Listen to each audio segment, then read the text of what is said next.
আসসালামাইকুম, কেমন আছেন সবাই? আশা করছি সবাই খুবই ভালো আছেন। আলহামদুলিল্লাহ আমিও খুব ভালো আছি। Welcome to my channel Ruma kitchen. Ruma কিচেনে আপনাদের সবাইকে অনেক অনেক স্বাগত। আজকে যে আমি রেসিপিটা আপনাদের সঙ্গে শেয়ার করছি সেটা আপনারা দেখে নিন যে কীভাবে আমি তৈরি করলাম। আশা করছি আপনাদের খুবই ভালো লাগবে। আমি যে রেসিপিটা আপনাদের সঙ্গে শেয়ার করব সেটা হলো কাঁচা মাছের ঝাল। কিভাবে আমি রান্নাটা করছি প্রথম থেকে শেষ পর্যন্ত আমার ভিডিওটা দেখতে থাকুন। তো খুবই কম উপকরণে আজকে আপনাদের মাছের রেসিপিটা তৈরি করে দেখাবো। তা পাচ্ছেন আমি নিয়ে নিয়েছি কাতলা মাছ, আপনারা রুই মাছ দিয়েও করে নিতে পারেন। আমি সম্পূর্ণ বাটা মশলায় মাছটা রান্না তৈরি করব। দেখতেই পাচ্ছেন এখানে কিন্তু আমি আদা, রসুন, ধনে, জিরে, শুকনো লঙ্কা মিক্সার গ্রাইন্ডারে আমি কিন্তু পেস্ট করে নিয়েছি। এই মশলাটা এবার আমি মাছের মধ্যে দিয়ে দেব।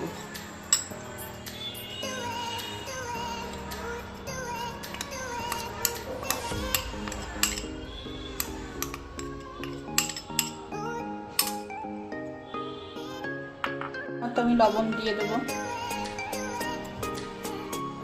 আমি হলুদের গুঁড়ো দিয়ে দেবো,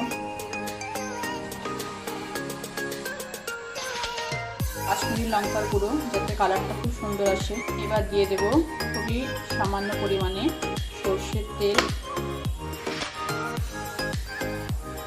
কিন্তু আমি মাছের মধ্যে দিয়ে দিয়েছি। এবার কিন্তু খুব ভালো করে মাছের মধ্যে আমি মশলাগুলোকে মাখিয়ে রেখে আমি 10 মিনিট রেখে দেব। খুবই ভালোভাবে কিন্তু মাছের মধ্যে মাখিয়ে নিতে হবে।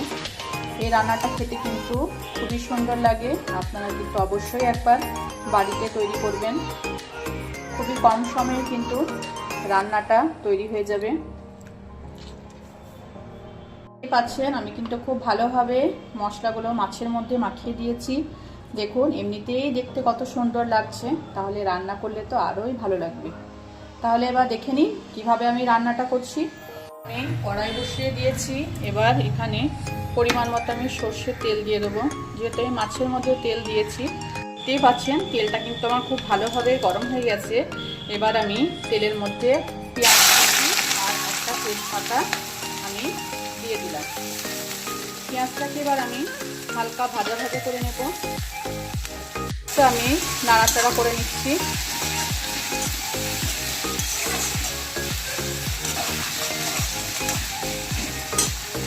আমার হালকা ভাজা ভাজা হয়ে গেছে। এবার আমি পেঁয়াজের মধ্যে একটা টমেটো কুচি করে দিয়ে দিলাম। টমেটোটাকে আমি হালকা নাড়াচাড়া করে নেব। মধ্যে কয়েকটা মটরশুঁটি দিয়ে দিচ্ছি। শীতকালে মটরশুঁটি খেতে কিন্তু খুবই ভালো লাগে, তাই আমি মাছের মধ্যে কিন্তু কয়েকটা মটরশুঁটিও দিয়ে দিলাম। মটরশুঁটিটা দিয়ে আমি হালকা নাড়াচাড়া করে নেব। আমি লবণ দিয়েছি খুবই সামান্য পরিমাণে, আর একটু লবণ দিয়ে দেবো যাতে টমেটোটা নরম হয়ে যায়।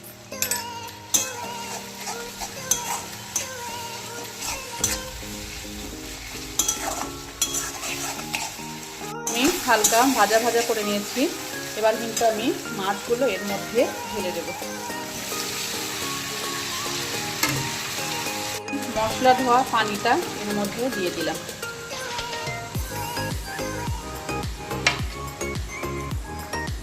মাছটাকে আমি হালকা নাড়াচাড়া করে নেব।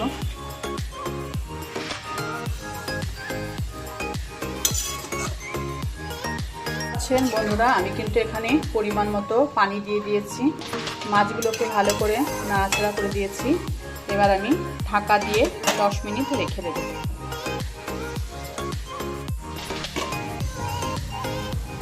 এইভাবে আমি ঢাকনা দিয়ে 10 মিনিট রান্না করে নেব।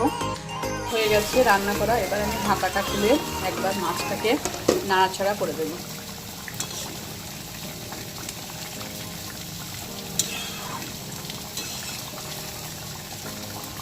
দেখতেই পাচ্ছেন দেখতে কত সুন্দর লাগছে।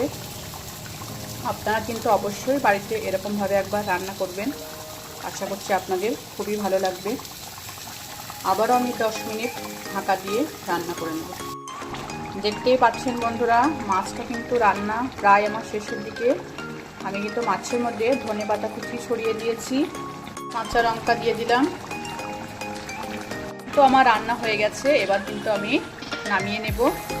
তা যদি আমার ভালো লেগে থাকে তাহলে কিন্তু চ্যানেলটি অবশ্যই সাবস্ক্রাইব করবেন। কেমন লাগছে আমার রান্না কমেন্ট করে আমাকে জানাবেন, একটা লাইক দিয়ে দেবেন। আজকে আসছি, আবার কোনোদিন নতুন রেসিপি নিয়ে আপনাদের সামনে হাজির হব।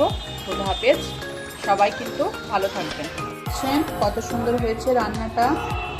এবার কিন্তু রান্নাটা আমি একটা পাত্রে ঢেলে নেব। আমি একটা পাত্রে ঢেলে নিচ্ছি।